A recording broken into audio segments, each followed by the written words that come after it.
Saudara, kita akan kembali merilis hasil survei terbaru SMRC. Tema rilis survei kali ini adalah kinerja Presiden Jokowi dan calon presiden 2024.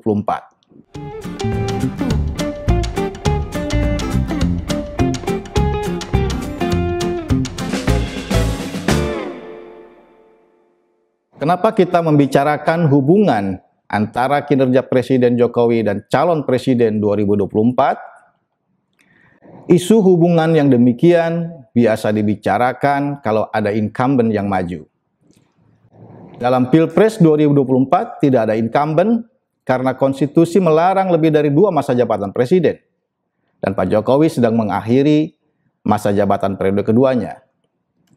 Namun demikian, kinerja presiden dan pemerintahannya bisa punya hubungan dengan calon-calon presiden 2024 bila calon-calon itu punya sikap terhadap kinerja presiden sekarang, positif ataupun negatif.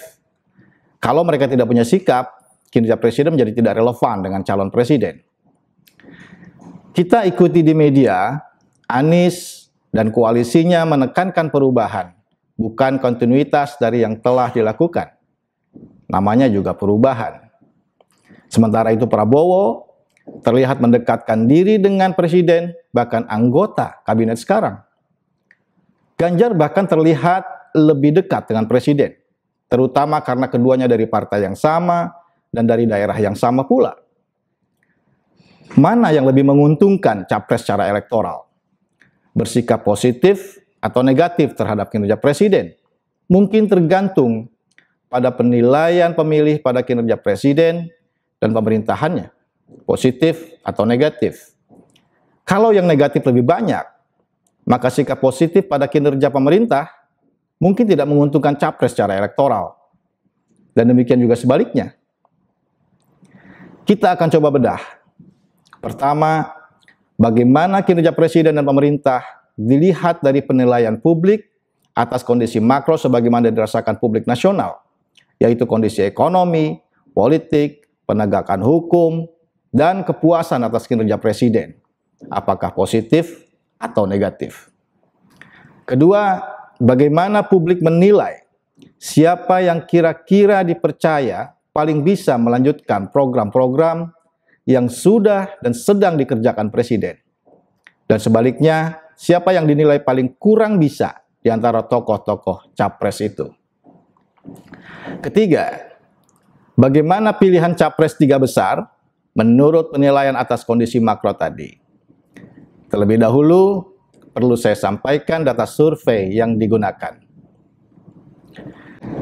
Dalam survei ini, populasi survei adalah seluruh warga negara Indonesia yang punya hak pilih dalam pemilihan umum, yaitu yang berusia 17 tahun ke atas atau sudah menikah ketika dilakukan. Dari populasi kemudian dipilih sampel secara acak dengan metode stratified multistage random sampling sebanyak 1.220 responden, dan respons rate survei ini ada 87%, yaitu 1.061 responden yang dapat diwawancara secara valid. Margin of error survei dengan ukuran sampel ini diperkirakan plus minus 3,1% pada tingkat kepercayaan 95% asumsi simple random sampling, dan semua responden diwawancara secara tatap muka oleh pewawancara yang telah dilatih. Waktu wawancara di lapangan berlangsung antara 2 sampai 11 Maret 2023 yang lalu. Kami juga telah melakukan validasi terhadap sampel dengan cara membandingkan karakteristik sampel dengan karakteristik populasi dari berbagai variabel demografi, gender, desa kota, usia, agama, etnis, pendidikan, dan juga wilayah. Di sini terlihat bahwa sampel sangat mencerminkan populasi dari berbagai variabel demografi tadi. Maka kita bisa yakin bahwa temuan-temuan survei ini dapat menggambarkan keadaan populasi secara keseluruhan. Kita mulai dengan evaluasi atas kinerja presiden dan pemerintah dilihat dari kondisi ekonomi. Dalam survei ini, kami bertanya kepada masyarakat, responden yang terpilih dalam survei ini apakah ibu atau bapak melihat keadaan ekonomi rumah tangga sekarang ini menjadi lebih buruk, tidak ada perubahan, lebih baik, atau jauh lebih baik dibanding tahun lalu? Dalam pertanyaan ini kita mendapatkan respon, ada 2,6% yang menyatakan jauh lebih buruk, ada 16,4% yang mengatakan lebih buruk, 33,5% mengatakan tidak ada perubahan, dan 40,5% mengatakan lebih baik, 5,2% mengatakan jauh lebih baik, dan ada 1,7% yang tidak menjawab. Untuk menyederhanakan, kita gabung dua kategori, jauh lebih buruk dan lebih buruk digabung, kemudian lebih baik dan jauh lebih baik juga digabung, maka kita mendapatkan ada 45,7% yang menilai lebih baik atau jauh lebih baik, lebih banyak dibanding yang menilai lebih buruk atau jauh lebih buruk, jumlahnya 19%. Dan kita bisa lihat kemudian tren dari respon publik atas pertanyaan tentang kondisi ekonomi rumah tangga sekarang dibanding tahun lalu, karena survei telah dilakukan beberapa kali. Kita lihat di sini yang warna merah adalah sentimen negatif, yaitu mereka yang mengatakan kondisi ekonomi sekarang, kondisi ekonomi rumah tangganya sekarang lebih buruk atau jauh lebih buruk. Kalau kita lihat ya pada Oktober 2020, sentimen negatif terhadap kondisi ekonomi rumah tangga mencapai 59,9%, sekarang turun menjadi 19%, sudah jauh menurun. Sementara sentimen positif yang berwarna hijau itu naik dari 12,2% di Oktober 2020 menjadi 45%, 45,7% pada Maret 2023. Di survei April 2019, ini yang positif mencapai 51,8%, jadi hampir sama posisi pada Maret 45,7%. Sementara yang negatif 18,6% pada April 2019, sekarang 19% di Maret 2023. Selanjutnya kita juga bertanya tentang keadaan ekonomi nasional sekarang dibanding tahun lalu. Ada 20,7% warga yang menilai kondisi ekonomi nasional sekarang lebih buruk atau jauh lebih buruk dibanding tahun lalu. Sementara yang menilai lebih baik atau jauh lebih baik itu ada 44,2% dan ada 29,9% yang menilai tidak ada perubahan. Yang tidak menjawab ada 5,2%. Dan ini adalah trennya dari survei ke survei, memiliki pola yang hampir sama dengan penilaian atas kondisi ekonomi rumah tangga yang tadi, di mana sentimen negatif itu mengalami penurunan dibanding masa-masa awal COVID yang mencapai 60,3% pada survei Oktober 2020 hingga menjadi 20,7% di survei terakhir pada bulan Maret 2023. Dan posisi sekarang sudah hampir sama dengan posisi sebelum ada wabah COVID. Hampir pulih ke posisi sebelum ada wabah COVID. Setelah itu kita juga bertanya kepada masyarakat, responden dalam survei ini, bagaimana keadaan ekonomi rumah tangga setahun ke depan? Untuk melihat seberapa optimistis masyarakat dengan ekonomi rumah tangga ke depan. Dan ternyata mayoritas 69,2% mengatakan bahwa kondisi ekonomi rumah tangga mereka tahun depan akan menjadi lebih baik atau jauh lebih baik. Sementara yang menilai akan lebih buruk atau jauh lebih buruk jumlahnya hanya 6,8%, dan yang mengatakan tidak ada perubahan 16,9%. Jadi umumnya masyarakat merasa optimistis dengan kondisi ekonomi rumah tangga ke depan akan menjadi lebih baik. Nah, ini tren optimisme publik terhadap kondisi ekonomi rumah tangga, terlihat bahwa ada kenaikan sentimen positif dibanding awal COVID pada Oktober 2020 dari 52% hingga menjadi 69,2% di survei terakhir pada bulan Maret 2023 ini. Dan posisi sekarang memang belum sebaik sebelum ada COVID, yaitu 72,4% pada survei April 2019, namun posisinya sudah hampir pulih kembali. kepada posisi sebelum ada. Setelah itu kita juga bertanya kepada masyarakat tentang kondisi ekonomi nasional setahun ke depan. Jawabannya juga konsisten, di mana mayoritas masyarakat, 64,9%, menyatakan bahwa kondisi ekonomi nasional tahun depan diyakini akan lebih baik atau jauh lebih baik dibanding sekarang. Sementara yang pesimistis, yang mengatakan ekonomi nasional akan menjadi lebih buruk atau jauh lebih buruk, hanya 6,6%. Dan ada 18,8% yang menyatakan tidak ada perubahan. Berikut ini tren dari optimisme publik terhadap kondisi ekonomi nasional. Kita lihat di sini grafik atau yang warna hijau, sentimen positif dibandingkan pada awal pada Oktober 2020 naik dari 49,7% menjadi 64,9% pada survei terakhir. Dan ini hampir sama dengan posisi sebelum ada COVID pada survei April 2019 yang mencapai 66%. Jadi bisa dikatakan bahwa kondisi ekonomi, optimisme masyarakat terhadap kondisi ekonomi nasional tahun ke depan sudah hampir pulih ke posisi sebelum ada. Selanjutnya, bagaimana penilaian publik terhadap kondisi-kondisi makro yang lain? Bagaimana dengan kondisi politik nasional? Dalam survei ini kita bertanya bagaimana penilaian masyarakat terhadap kondisi atau keadaan politik nasional pada umumnya sekarang. Apakah sangat baik, baik, sedang, buruk, atau sangat buruk? Dari pertanyaan ini kita memperoleh respon, ada 34% masyarakat yang menyatakan bahwa kondisi politik nasional saat ini dalam keadaan baik atau sangat baik. Lebih banyak jumlahnya dibanding yang mengatakan kondisi politik nasional sekarang buruk atau sangat buruk, yaitu 19,5%. Dan ada 35,5% mengatakan sedang saja. Dan ada 11% yang tidak menjawab, jadi kebanyakan berada di kategori sedang. Nah, ini trennya, dari survei ke survei kita bisa lihat bagaimana sentimen positif dan negatif terhadap kondisi politik nasional dari 2019 sampai 2023. Sentimen negatif yang berwarna merah, kalau kita lihat dari September 2019, 14,5%, sekarang pada Maret 2023 adalah 19,5%. Artinya ada kenaikan sentimen negatif terhadap kondisi ekonomi, terhadap kondisi politik sebanyak sekitar 5%.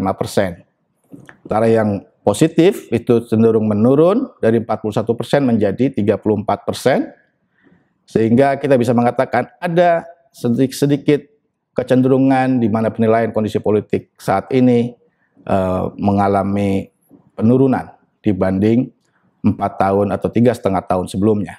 Kondisi keamanan nasional juga kita tanyakan, sebanyak 51,7% masyarakat menyatakan bahwa kondisi keamanan nasional saat ini dalam keadaan yang baik atau sangat baik, ya, digabung kategori ini.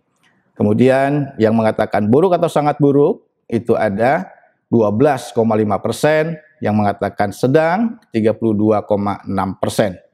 Ini keadaannya lebih baik dibanding kondisi politik yang tadi kita lihat, kondisi keamanan ini. Dan dari waktu ke waktu kita lihat surveinya, selalu di atas 50% sentimen positif terhadap kondisi keamanan nasional.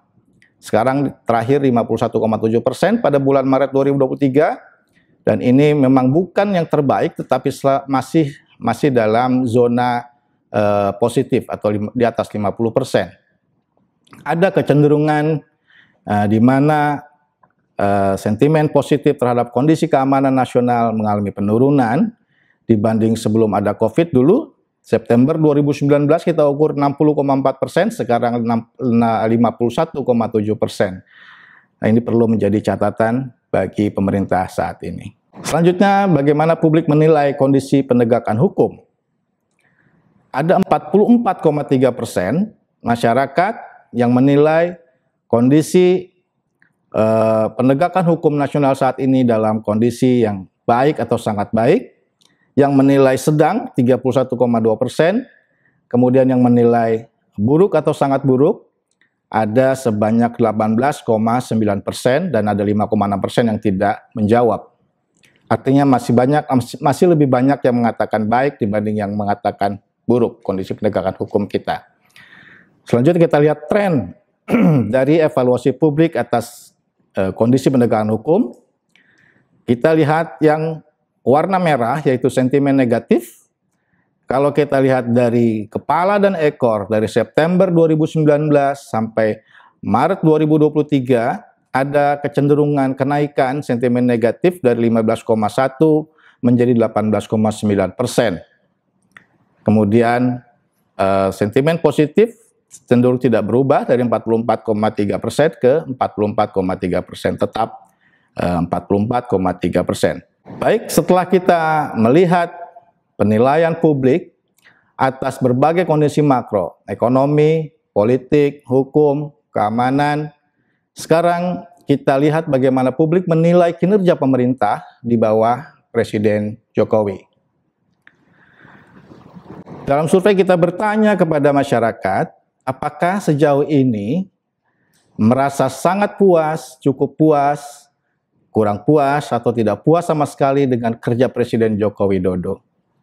Dari pertanyaan ini kita memperoleh respon, ada 75,9% warga yang menyatakan sangat atau cukup puas dengan kerja Presiden Jokowi. Kemudian yang merasa kurang atau tidak puas ada 21,5% dan ada 2,6% yang tidak menjawab. Sekarang kita lihat bagaimana tren penilaian masyarakat terhadap kinerja Presiden Jokowi. Dari waktu ke waktu, kita punya data yang cukup panjang, dari April 2019 hingga Maret 2023, atau sekitar 4 tahun terakhir, maka kita bisa melihat ada pola, tren, penguatan, kepuasan publik terhadap kinerja Presiden Jokowi, dari 71,4% di April 2019, menjadi 75,9% pada Maret 2023.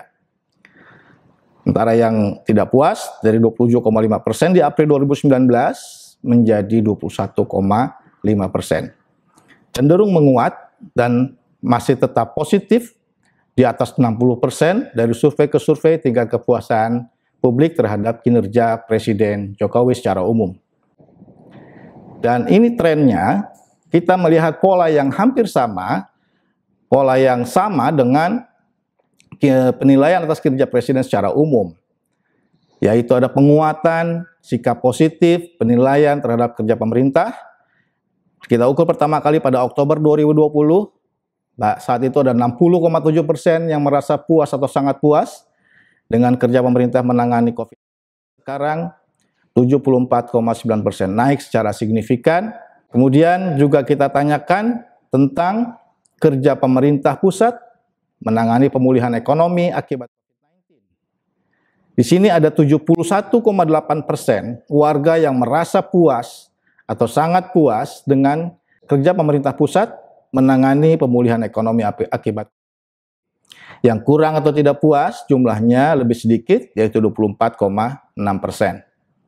Dan trennya, lagi-lagi kita lihat di sini ada pola yang sama, di mana yang merasa sangat atau cukup puas itu mengalami kenaikan dari waktu ke waktu. Saudara, kita sudah lihat bagaimana publik menilai kinerja pemerintah dan presiden. Tadi kita saksikan bersama, publik secara umum merasa sangat atau cukup puas, dan publik juga secara umum masih percaya bahwa pemerintah bekerja baik untuk dua isu yang sangat mendesak, yaitu COVID-19 dan krisis ekonomi. Selanjutnya, supaya lebih sederhana, kami membuat indeks penilaian publik atas kondisi-kondisi makro dan kinerja pemerintah. Nah, untuk membuat indeks tersebut, pertama-tama kami melakukan analisis faktor. Hasilnya sebagai berikut. Item-item pertanyaan yang tadi kita bahas satu persatu dalam analisis faktor terbagi menjadi 3. Faktor pertama adalah kinerja pemerintah. Faktor kedua adalah penilaian terhadap kondisi ekonomi. Dan faktor yang ketiga adalah penilaian atas kondisi politik, penegakan hukum, dan keamanan. Selanjutnya kita lihat bagaimana skor penilaian publik untuk masing-masing faktor. Pertama, faktor ekonomi. Dalam skala 0 sampai 100, maka indeks penilaian atas kondisi ekonomi bernilai 62,64. Nah, kalau kita bagi dua kategori, 0 sampai 50 cenderung buruk, kemudian di atas 50 sampai 100 cenderung baik, maka 62,64 ini cenderung berada di kategori cukup baik. Kemudian ini adalah indeks untuk faktor kondisi politik, hukum, dan keamanan. Dalam skala 0 sampai 100, di mana 0 sangat buruk, 100 sangat baik, kita memperoleh indeks kondisi politik, hukum, dan keamanan nilainya 57,37. Masih di atas 50 sebagai cut-off antara baik dan buruk. Namun demikian kalau dibanding dengan kondisi ekonomi, maka penilaian atas kondisi politik, hukum, dan keamanan relatif lebih rendah. Berikutnya, ini adalah indeks faktor kinerja pemerintah. Dalam skala 0 sampai 100, maka indeks kinerja pemerintah bernilai 66,32. Di atas 50 artinya cenderung baik, dan di antara tiga faktor, ini adalah penilaian yang lebih baik. Selanjutnya, berdasarkan indeks masing-masing faktor, kami membuat satu buah indeks komposit, yaitu indeks gabungan dari ketiga faktor yang kami sebut sebagai indeks ekonomi politik. Namun sebelumnya, perlu saya tunjukkan bagaimana korelasi atau hubungan antar ketiga faktor tadi. Nah, ini adalah korelasi antar faktor, di mana ketiga faktor itu terlihat saling berkorelasi positif dan signifikan, sehingga punya dasar yang valid untuk bisa digabungkan menjadi satu buah indeks gabungan atau indeks komposit. Lalu bagaimana skor umum penilaian publik terhadap kondisi ekonomi politik, yaitu indeks komposit ini? Hasilnya adalah sebagai berikut. Dalam skala 0 sampai 100, di mana 0 sangat buruk dan 100 sangat baik, maka indeks ekonomi politik bernilai 62,11. Artinya masih di atas 50, cenderung baik. Dan kemudian kita ingin lihat bagaimana hubungan antara kondisi ekonomi politik atau kinerja pemerintah dengan calon-calon presiden 2024. Hasilnya seperti ini. Kalau indeks ekonomi politik kita bagi dua kategori, di mana indeks 0 sampai 50 artinya buruk atau negatif, kemudian 50,1 atau di atas 50 sampai 100 itu bernilai artinya baik atau positif, maka kita mendapatkan ada 79,6% warga yang berada di kategori baik atau positif, atau menilai kondisi ekonomi politik, kinerja pemerintah dalam keadaan yang positif. Dan kemudian kita lihat hubungannya sekarang. Mereka yang menilai positif, pemilih yang positif menilai kinerja pemerintah yang jumlahnya 79,6%, sangat besar ini, cenderung memilih Ganjar dibanding Prabowo atau Anies. Ganjar mendapat 40% dukungan dari pemilih yang menilai positif. Kemudian Prabowo 25%, lebih rendah. Kemudian Anies 23%. Sementara pada kelompok pemilih yang bersikap atau menilai negatif kinerja pemerintah yang jumlahnya 20,4% ini cenderung lebih memilih Prabowo atau Anies dengan selisih yang tidak terlalu jauh berbeda, sementara Ganjar hanya 19%. Saudara, tadi kita sudah lihat bagaimana berdasarkan kategorisasi indeks ekonomi politik, publik pada umumnya tadi 79,6% menilai secara positif kinerja pemerintah, dan penilaian tersebut berasosiasi kuat dengan calon presiden 2024. Selanjutnya kita lihat bagaimana opini publik tentang siapa capres yang dipercaya dapat melanjutkan program-program pemerintahan Jokowi dan siapa yang tidak.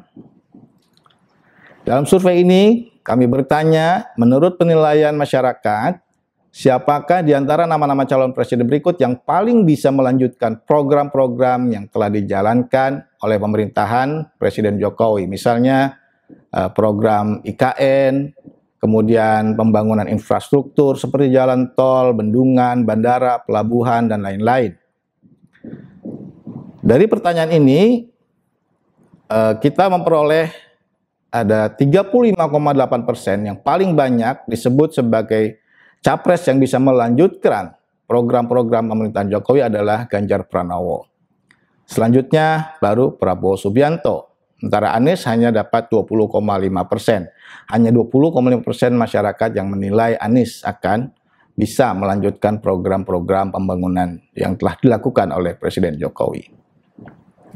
Perlu juga saya sampaikan bahwa dalam simulasi atau pertanyaan ini kita memberikan daftar nama, ada 5 nama dengan pertimbangan bahwa nama-nama ini kita nilai punya potensi yang besar untuk menjadi presiden atau calon presiden berdasarkan aspirasi publik, ya terutama Ganjar, Prabowo, dan Anies, dan juga karena berdasarkan kekuatan partai di parlemen. Kita tahu ada 3 partai yang besar. Pertama itu PDI Perjuangan, ya, pemimpin atau tokoh elitnya itu kita masukkan di sini Puan, walaupun Ganjar sama-sama dari PDI Perjuangan, tapi kita tahu bahwa Ganjar bukan elit utama, elit utamanya adalah Puan Maharani. Kemudian dari Golkar kita masukkan Airlangga Hartarto. Selanjutnya kita juga menanyakan kepada masyarakat pertanyaan yang sebaliknya. Mana capres yang kemungkinan tidak akan melanjutkan program-program Jokowi? Dari 5 nama ini, maka yang paling banyak disebut sebagai capres yang kemungkinan besar tidak akan melanjutkan program yang dijalankan oleh pemerintahan Jokowi adalah Anies Baswedan, 21,3%. Kemudian yang kedua Puan Maharani 17,4%, Prabowo 15,4%, ada Ganjar 9,6%, dan Airlangga Hartarto 8,6%. Dari pembahasan ini, maka dapat kita simpulkan bahwa kondisi ekonomi politik secara nasional saat ini dalam keadaan yang cukup positif. Dalam skala 0 sampai 100, indeks ekonomi politik nasional kita adalah 62,11. Dan jika indeks penilaian publik ini dibagi menjadi 2 kategori, 0 sampai 50 adalah kategori buruk, kemudian di atas 50 sampai 100 kategori baik atau positif, maka secara umum publik nasional yaitu 79,6% memberi penilaian yang positif terhadap kondisi ekonomi politik atau kinerja pemerintah sekarang. Selanjutnya, temuan survei yang juga sangat penting dalam survei ini adalah bahwa penilaian atas kinerja pemerintah berhubungan signifikan dengan calon-calon presiden. Ada asosiasi yang kuat antara evaluasi pemilih atas kondisi ekonomi politik nasional dengan preferensi mereka terhadap Capres 2024. Pemilih yang positif dalam menilai kinerja pemerintah, jumlahnya tadi 79,6%, cenderung memilih Ganjar daripada Anies atau Prabowo.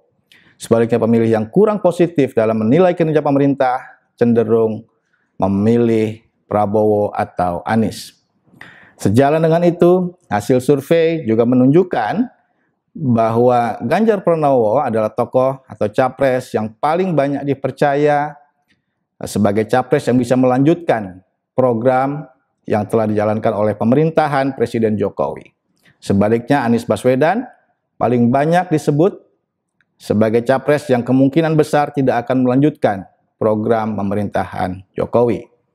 Di mata publik, Pilpres 2024, tampaknya lebih merupakan pertarungan antara Ganjar Pranowo versus Anies Baswedan. Demikian rilis survei SMRC kali ini. Kita akan ketemu kembali dalam rilis survei selanjutnya. Terima kasih.